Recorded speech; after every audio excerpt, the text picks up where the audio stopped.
Salut les amis, Captain Vintage en direct de la JaponCom avec pas n'importe qui, Monsieur Patrick Borg. Eh bien bonjour à tous, salut les amis. Salut Patrick, ça va? Écoute, toi très bien. Ça va, ça va. Alors bien reçu en Belgique? Ah écoute, très agréablement reçu avec des gens très sympas, un public sympa, que du bonheur. C'est cool.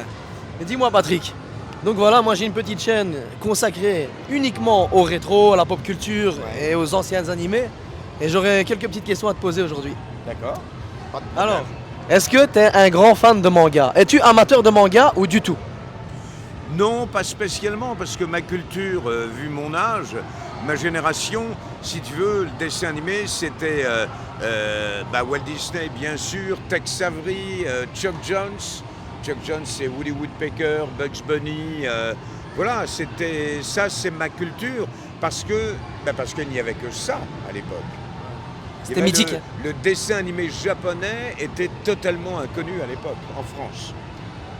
La première fois justement que tu as découvert ces dessins animés japonais, comment est-ce que tu as capté ou je veux dire tu as reçu ça? J'ai eu un œil critique. Pourquoi? Parce que je suis fils d'un réalisateur de dessins animés. Mon père était un grand réalisateur de dessins animés en France, qui a réalisé Les Shadocks, Le Dauphin Blanc, Ulysse 31. Le dauphin blanc parle de Galak? Oui, Sérieux? c'était mon père, oui. Et tu vois, Ulysse 31 avec Nono le petit robot, tout ça, il était d'une fois l'homme, il était d'une fois la vie, enfin bon, plein de choses. Et quand j'ai vu la première fois Dragon Ball Z, je me suis dit, je parle pas de l'histoire ou n'importe quoi, mais qualitativement, c'est du 12 images secondes filmées 2 fois, ce qui donne ce côté saccadé. C'est pour ça que Walt Disney, il y a ces mouvements merveilleux parce que c'est 24 images secondes, ce qui veut dire 2 fois plus cher. Tu sais ce que tu viens de dire à l'instant? Mes enseignants à l'époque dans les années 90, lorsque les mangas sont arrivés fin 80, début 90 chez nous en Belgique, beaucoup d'enseignants critiquaient ça et me faisaient la même remarque que toi, figure-toi. On me disait, voilà, quand tu regardes un Disney, il y a plus d'images. Moi je le voyais pas, je disais, mais non, qu'est-ce que tu racontes? Mais tu sais, la jeunesse, si tu veux, c'est retrouver. Quand tu n'as pas quelque chose pour faire la différence. Regarde la malbouffe, les McDonald's, les trucs. Les mômes mangent ça et quand tu leur fais une bonne bouffe, ils font « Ah non, c'est pas bon ». Pourquoi? Parce que depuis qu'ils sont petits, ils bouffent de la merde. Et on s'habitue à la merde et on fait « Dans cette merde, il y a des trucs que j'adore ». Mais tu fais « Mais c'est de la merde ». Quand je dis c'est de la merde, c'est pas bon pour ta santé. Tu vois plein de monde, d'enfants obèses à cause de ça, de trucs. Et pour la culture, c'est pareil. On fait beaucoup plus d'émissions de merde, malheureusement, de nos jours, qu'on en faisait il y a 30 ou 40 ans. On est bien d'accord, hein.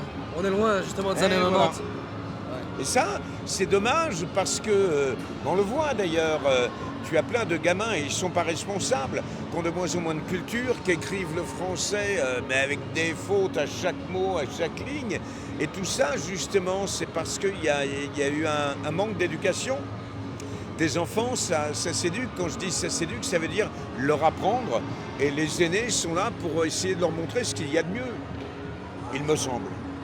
Tout à fait. Et je suis tout à fait d'accord avec toi, étant enseignant moi-même. Ben voilà. Et dis-moi Patrick, es-tu déjà allé au Japon par contre? Alors non, jamais. Je suis jamais allé au Japon, j'y ai jamais mis les pieds. Je connais pas l'Asie en général. Ok. Je suis jamais allé ni en Thaïlande et tout ça. Il y a des endroits qui font rêver, où j'irais bien. Il y a tellement d'endroits sur la planète qui me font rêver, où j'irais bien. Et que là, pour moi, c'est difficile. D'abord, j'ai eu des gros problèmes de santé, très sérieux. Et voilà, j'ai une petite mère, ma maman, qui a 88 ans, qui est malvoyante, qui vit avec moi. Donc même si on veut partir avec ma femme, partir 2-3 jours, on lui laisse de quoi se restaurer, c'est possible. Mais partir 15 jours, on ne peut pas, c'est très compliqué. Voilà.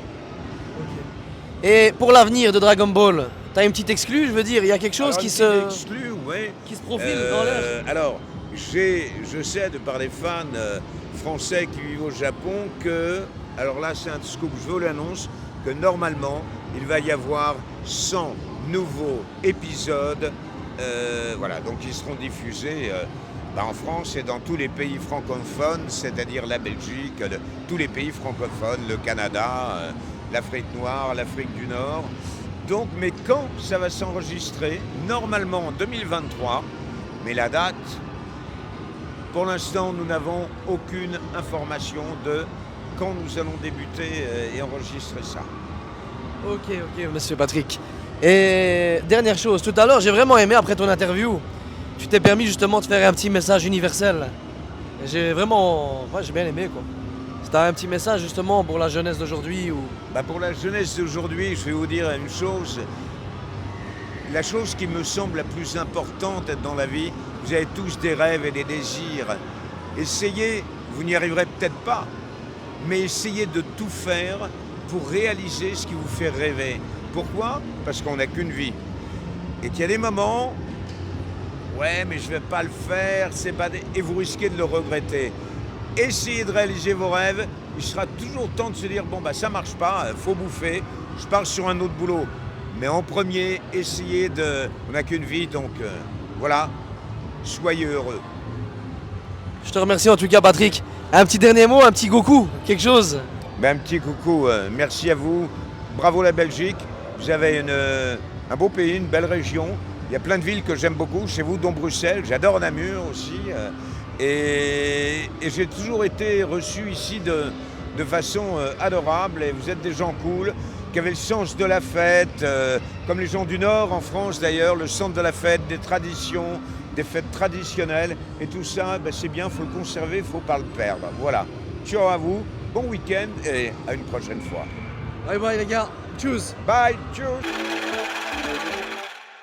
All them boys just